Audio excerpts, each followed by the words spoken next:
আসসালামু আলাইকুম বন্ধুরা, আশা করি সবাই ভালো আছেন। এসইও ক্লার্ক মার্কেটপ্লেসে ইদানিং যে প্রবলেমটা হচ্ছে এবং অনেক মেসেজ পাচ্ছি প্রতিনিয়ত অনেকের কাছ থেকে যে ভাই আমার অ্যাকাউন্ট ডুপ্লিকেট বলে ব্যান করে দিচ্ছে, অ্যাকাউন্ট আর ঢুকে যাচ্ছে না, পার্মানেন্টলি ব্যান বলে দিচ্ছে।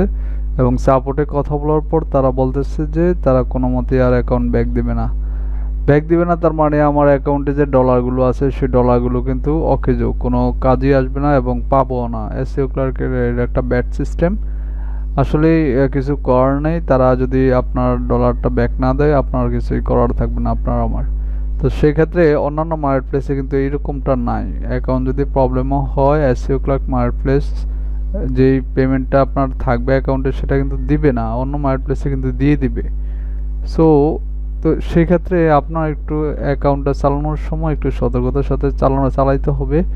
আর অ্যাকাউন্টে ভেরিফাই না করে, পেমেন্ট মেথড অ্যাড না করে আপনি কিন্তু অ্যাকাউন্ট কাজ না করাই বেটার। হ্যাঁ, অ্যাকাউন্ট কাজ না করাই বেটার, কারণ আপনি যে এত কষ্ট করে কাজ করলেন, অনেকে অ্যাকাউন্টের অ্যাড্রেস বা আইডি ভেরিফিকেশন করতে পারে না, পরে তার টাকা থাকে $100-200 থাকে, সেটা কি আইডি এবং অ্যাড্রেস ভেরিফাইয়ের জন্য সেটা উইথড্র দিতে পারে না। তার মানে তার কাজটা বৃথা। আগে আপনার অ্যাকাউন্ট করতে হবে, আইডি এবং অ্যাড্রেস ভেরিফাই করে নিতে হবে, তারপর হচ্ছে আপনি কাজ শুরু করবেন। হ্যাঁ, আদারওয়াইজ আপনার পুরাটা কষ্টই বৃথা যাবে। আপনার অ্যাকাউন্ট যে কোনো সময় তারা হচ্ছে ক্লোজ করে দিবে, ঠিক আছে, আইডি ভেরিফিকেশন না থাকার কারণে। এটা আপনার কিছুই করা থাকবে না।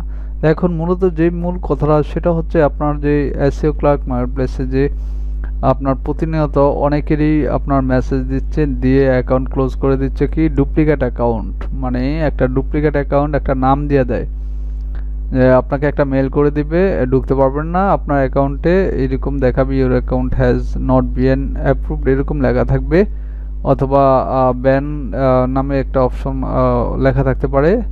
সো এইভাবে আপনার মানে অ্যাকাউন্টে ঢুকতে পারবেন না, এবং মেল চেক করবেন, দেখবেন যে তারা মেল দিছে যে আপনার অ্যাকাউন্টটি একটা অ্যাকাউন্টের সাথে মেল পাওয়া গেছে, এরকম নামে কোনো একটা ইউজার নেম দিয়ে দিবে, মানে ডুপ্লিকেট অ্যাকাউন্ট এই লেখা দিয়ে দিবে, ঠিক আছে। সো সেক্ষেত্রে আপনার কি করা উচিত, কোন বিষয়গুলো এড়িয়ে চললে আপনার অ্যাকাউন্ট আর ডুপ্লিকেট রিজন বা ব্যান করা হবে না, সেই বিষয়টা আমি যদিও এর আগে কিছু অংশ বলছি, আজকে আরও একটু ক্লিয়ার করি যে ডুপ্লিকেট অ্যাকাউন্ট রিজনটা কখন দেখায়। হ্যাঁ, ডুপ্লিকেট অ্যাকাউন্ট রিজনটা তখনই দেখায় যখন আপনি কোনো ওয়াইফাই আপনার অ্যাকাউন্টে কানেক্ট করে চালাইলেন, এবং দেখা যাচ্ছে আপনার কোনো ফ্রেন্ড বা অন্য কেউ বা যে প্রতিষ্ঠানে আপনি শিখেন সেখানে যদি অন্য কেউ একটা অ্যাকাউন্ট চালিয়ে থাকে এসইও ক্লার্ক মার্কেটপ্লেসের, আপনিও যদি সেখানে গিয়ে লগ ইন করেন আপনার অ্যাকাউন্ট, তাহলে কিন্তু আপনার অ্যাকাউন্ট ডুপ্লিকেট বলে গণ্য হবে। কারণ একটা ওয়াইফাই নেটওয়ার্কের আওতায় দুইটা অ্যাকাউন্ট ইউজ করা যাবে না। কারণ যদি চালান তারা কিন্তু সেটা বুঝতে পারে এবং তারা ভাবে যে সেম পারসন দুইটা অ্যাকাউন্ট চালাচ্ছে, সেটা বলে ডুপ্লিকেট অ্যাকাউন্ট বলে আপনার কিন্তু অ্যাকাউন্ট ব্যান করে দেবে। আমার একটা এরকম অ্যাকাউন্ট অলরেডি ব্যান করে দিছে, একমাত্র একটা রিজনের কারণে। আচ্ছা, পরে যাচ্ছি যে এটা একটু খেয়াল করবেন যে কোনো ওয়াইফাইয়ের আন্ডারে দুইটা account, same account SEO clerk মার্কেটপ্লেসের সেম অ্যাকাউন্ট দুইটা ইউজ করা যাবে না। এটাই ভালো আর কি। আপনার পার্সোনাল যেই বাসায় ওয়াইফাই থাকে সেই ওয়াইফাইয়ের সাথে শুধু আপনি এটা কানেক্ট করবেন, ওকে। আর অন্য কোথাও ওয়াইফাই ইউজ করবেন না। এখন দেখা গেছে ফ্রি ওয়াইফাই, আমি কোথায় গেলাম, রেল স্টেশনে গেলাম বা হচ্ছে কোনো একটা বাসে ভ্রমণ করে অন্য কোথাও গেলাম, তো সেখানে দেখা যাচ্ছে ফ্রি ওয়াইফাই সার্ভিস, এই ফ্রি ওয়াইফাই সার্ভিসও কিন্তু আপনি ইউজ করবেন না। ফ্রি ওয়াইফাই সার্ভিস ইউজ করলে কি হয়, আপনার হচ্ছে যে এই ওয়াইফাইটা অন্য কেউ হয়তো বা এসইও ক্লার্ক মার্কেটপ্লেসে কাজ করে, সে কখনো যদি ইউজ করে থাকে আপনার কিন্তু এই প্রবলেমটা হবে। হ্যাঁ, সবসময় তারা ধরে না এই রিজনগুলো, মাঝে মধ্যে তারা ধরে ফেলে, ধরার পরে তারা ভাবে যে এটা সেম অ্যাকাউন্ট। হ্যাঁ, মানে একজন পার্সনই দুইটা অ্যাকাউন্ট চালায়, এটা কিন্তু একটা বড় রিজন, এই জিনিসটা করবেন না। আর দ্বিতীয় নম্বর যদি আমি বলি, কোনো সেলার প্রোফাইল সেম কপি করা যাবে না। মানে আপনি দেখা যাচ্ছে নতুন একটা ফ্রিল্যান্সিং মার্কেটপ্লেস এসইও ক্লার্কে অ্যাকাউন্ট করবেন, সো সেক্ষেত্রে আপনি যদি কোনো এসইও ক্লার্ক মার্কেটপ্লেসের যদি কোনো সেলারের মানে প্রোফাইল হুবহুব কপি করেন, অনেকেই এটা করে। ধরেন একটা মার্কেটপ্লেস, এই যে একটা সেলার এখানে র্যাঙ্ক ফার্স্ট, তো দেখলেন যে সে মোটামুটি লেভেল 3 ভালো লেভেলে আছে, সো সেক্ষেত্রে আপনার মনে হয় তার মতো করে গিগগুলো দিলে আমি হচ্ছে কাজ পাবো, ঠিক আছে। এই জিনিসটা মাথায় রেখে অনেকে কি করে তার মতো এরকম গিগগুলো দিয়ে দেয়, হুবহু গিগগুলো দেয়, এবং গিগ ইমেজ অনেকে কপি করে দেয়, ঠিক আছে। গিগ ইমেজগুলো কপি করে দেয় এবং লেখাও সেম রাখে, এবং ডেসক্রিপশন ভিতরে যে ডেসক্রিপশনগুলো আছে এই ডেসক্রিপশনগুলো তারা কোনো চেঞ্জ করে না, একবারে হুবহু লিখে দেয়। হুম এটা করা যাবে না। এটা করলে আপনি আপনার অ্যাকাউন্ট ডুপ্লিকেট তারা ধরবে যে কোনো সময় আপনার অ্যাকাউন্ট তারা ডুপ্লিকেট বলে ব্যান করে দিতে পারে। তো এটা করা যাবে না, অন্যজনের গিগ হুবহু কপি করা যাবে না, হোক সেটা ডেসক্রিপশন বা টাইটেল বা হচ্ছে আপনার যে আছে গিগ ইমেজ আছে, কোনোটাই কপি করা যাবে না। আপনাকে আমি বলছি যে গিগ ইমেজ দেওয়ার ক্ষেত্রে আপনি ফাইবার, আপওয়ার্ক, কেওয়ার্ক, অন্যান্য যে ফ্রিল্যান্সিং মার্কেটপ্লেসের সেই ফ্রিল্যান্সিং মার্কেটপ্লেস থেকে অভিজ্ঞতা নিতে পারেন, বা এখান থেকেও অভিজ্ঞতা নিতে পারেন। নিয়ে 2-3-4 জনেরটা একসাথে কপি করে ভালো যেগুলো সেগুলো রেখে বিভিন্ন 2-3 জায়গা থেকে কিছু কিছু ওয়ার্ড আলাদা আলাদাভাবে আয়না আপনি হচ্ছে আপনার গিগ দিতে হবে। কারণ আপনি নতুন, আপনি কিছু জানেন না, সেক্ষেত্রে আইডিয়া অবশ্যই নিতে হবে। অন্যজনেরটা আপনি কপি করে আস্তে আস্তে আপনি সুন্দর করে একটা ইউনিক টাইটেল দেওয়ার চেষ্টা করবেন, একটা ইউনিক ডেসক্রিপশন দেওয়ার চেষ্টা করবেন, একটা ইউনিক ইমেজ করার চেষ্টা করবেন আর কি।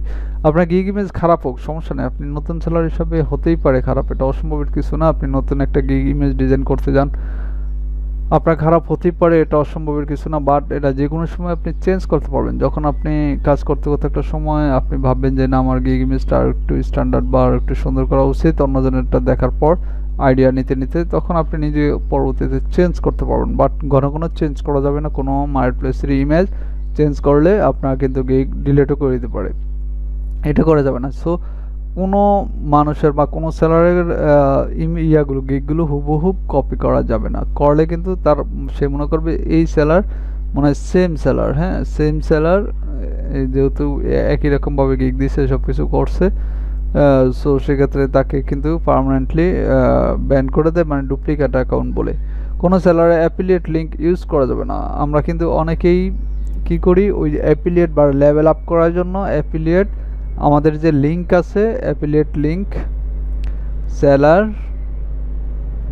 সেলার থেকে এখানে আদার্স যে আপনার অ্যাফিলিয়েট, তা আমরা যে অ্যাফিলিয়েট লিঙ্ক ইউজ করি, এখানে দেখেন অ্যাফিলিয়েট লিঙ্ক, এই যে ইউর অ্যাফিলিয়েট লিঙ্ক, এই লিঙ্ক যদি আপনারা ইউজ করে যদি অ্যাকাউন্ট করেন, তাহলে আপনার অ্যাকাউন্ট বাংলাদেশের কোনো সেলার যদি অ্যাকাউন্ট এই লিঙ্ক ইউজ করে যদি অ্যাকাউন্ট করে, আমার একটা অ্যাফিলিয়েট সংখ্যা বাড়বে, বাট আপনার অ্যাকাউন্ট ব্যান্ড হওয়ার পসিবিলিটি বেশি থাকবে। কারণ হচ্ছে এই অ্যাফিলিয়েট লিঙ্কটা হচ্ছে তারা বেশিরভাগ মানে ক্রিয়েট করছে এই কারণেই যে এইখানে আপনার এই লিঙ্ক ইউজ করে যদি কেউ অ্যাকাউন্ট করে অথবা অর্ডার করে, ইউনিক অর্ডার করে, তাহলে আপনার লাভ হবে, ঠিক আছে, আপনার লাভ হবে, কিন্তু অর্ডারের জন্য বেশি ইফেক্টিভ। বায়ার অ্যাকাউন্ট যদি খুলে, আপনার এই অ্যাফিলিয়েট লিঙ্ক ইউজ করে যদি কেউ বায়ার অ্যাকাউন্ট খুলে কোনো কিছু সার্ভিস পারচেস করে, তাহলে সেটা হবে ইফেক্টিভ এবং ভালো আপনার অ্যাকাউন্টের জন্য। কিন্তু সেলার অ্যাকাউন্ট খুললে প্রবলেম হয়, এই প্রবলেমটা হয় বিধায় আমি আপনাদেরকে বলেছি। আমার একটা অ্যাকাউন্টে এরকমভাবে প্রবলেম হয়েছে, হ্যাঁ ডুপ্লিকেট অ্যাকাউন্ট বলে আপনার হচ্ছে ডিলিট করে দিছে। তো এই বিষয়টা করা যাবে না। কারো কোনো বড় ভাই বা কোনো প্রতিষ্ঠান যদি আপনি ফ্রিল্যান্সিং শিখেন, তারা যদি বলে যে এই লিঙ্ক ইউজ করে অ্যাকাউন্ট করো, তাহলে এটা করবেন না, ভুলেও করবেন না, করলে কিন্তু আপনি প্রবলেমে পড়বেন। আপনি জাস্ট SEOclerk.com এ যাবেন, SEOclerk.com এ গেলে আপনি সাইন আপ অপশন পাবেন, সাইন আপ অপশনে গিয়ে আপনার নাম, ঠিকানা, address, phone number, email address এবং হচ্ছে আপনার যে ইউজার নেম, এগুলো ইউনিক দিয়ে আপনি হচ্ছে একটা নতুন করে ফ্রেশ অ্যাকাউন্ট করে নেবেন। এটা আপনি এই ভুলটা আপনি কখনো করবেন না, করলে কিন্তু আপনার অ্যাকাউন্ট ডুপ্লিকেট বলে মানে চালিয়ে দিতে পারে তারা যে কোনো সময়, করলে আপনার কিছুই করা থাকবে না, যতই কাকুতি বিনীত করেন আপনি তাদের কোনো লাভ হবে না। সো আরেকটা বিষয় যদি আমি এখানে দেখাই, কোনো সেলার অ্যাফিলিয়েট লিঙ্ক, হ্যাঁ সেম পেপাল দুইজনে ইউজ করা যাবে না, হ্যাঁ দুইজন পারসন সেম পেপাল হোক, সেটা পেপাল বা পেওনিয়র বা এআরটিএম, ঠিক আছে, পেপাল, পেওনিয়র, এআরটিএম যদি এখন ইউজ করা যায় না পেমেন্ট মেথড হিসাবে, আপনি পেপাল বা পেওনিয়র যেটাই ইউজ করেন না কেন, এটা কিন্তু একজন পারসন একটা অ্যাকাউন্টে আপনার অ্যাকাউন্টে যখন আপনি একটা পেপাল অ্যাড করবেন, সেই পেপাল আপনি অন্য একটা অ্যাকাউন্টে ইউজ করতে পারবেন না। আপনার নামে পেপার না হোক আপনি অ্যাকাউন্টে অ্যাড করতে পারবেন, আপনার নামে পেওনিয়র না হোক আপনি অ্যাড করতে পারবেন, বাট আপনি অন্যজনের আরেকটা অ্যাকাউন্টে সেম পেপ্যাল সেম পেওনিয়ার কোনো পেমেন্ট মেথড অ্যাড করতে পারবেন না। যদি করেন তাহলে তারা ভাববে যে আপনি এই এক পার্সনই দুইটা অ্যাকাউন্ট ইউজ করতেছেন। তো সেক্ষেত্রে এটা কিন্তু খুবই গুরুত্বপূর্ণ। এটা আপনি অবশ্যই মাথায় রাখবেন। যে কোনো একটা ফ্রেন্ড বলবে যে ভাই তোমার পেপাল আছে আমাকেও পেপালটা দাও, বা তোমার পেওনিয়ার আছে আমার একটু পেওনিয়ারটা দাও, পেমেন্ট উইথড্র দিব। এটা ভুলেও করবেন না, এটা ভুলেও করবেন না। করলেই কিন্তু আপনি প্রবলেম পড়বেন, আপনার তিলে তিলে করা অ্যাকাউন্ট নষ্ট হয়ে যাবে। এই মার্কেটপ্লেসে আগে অনেক সহজ ছিল, ইজি ছিল, এখন দিন দিন একটু কঠিন করতেছে। বিভিন্ন সার্ভিস রেস্ট্রিক্টেড, সার্ভিস দেওয়া যাচ্ছে না ভালো, কোনো একটু প্রবলেম পাইলে অ্যাকাউন্ট ডিলেট ব্যান করে দেয়, আর ব্যান করে দিলে ব্যাক পাওয়ার পসিবিলিটি খুবই কম, খুবই নগণ্য। আপনারা এটা হচ্ছে করবেন না। তো একটু সতর্ক অ্যাকাউন্ট ইউজ করবেন। আর হচ্ছে এটা একটা ব্যাড সিস্টেম, তো আগে বললাম যে মার্কেটপ্লেসে হচ্ছে অ্যাকাউন্টে যে টাকাগুলো সেগুলো তারা ফেরত সহজেই দেয় না। আপনার অ্যাকাউন্ট ব্যান্ড হয়ে গেলে সহজে ফেরত দেবে না। তো আপনার এই বিষয়গুলো যদি মেনে চলেন, আপনার যে তেলে তেলে করা অ্যাকাউন্টগুলো আর নষ্ট হবে না। হ্যাঁ, এই বিষয়গুলো অবশ্যই মাথায় রেখে কাজ করবেন। ভালো থাকবেন সবাই, সুস্থ থাকবেন। আল্লাহ হাফেজ, সালামু আলাইকুম।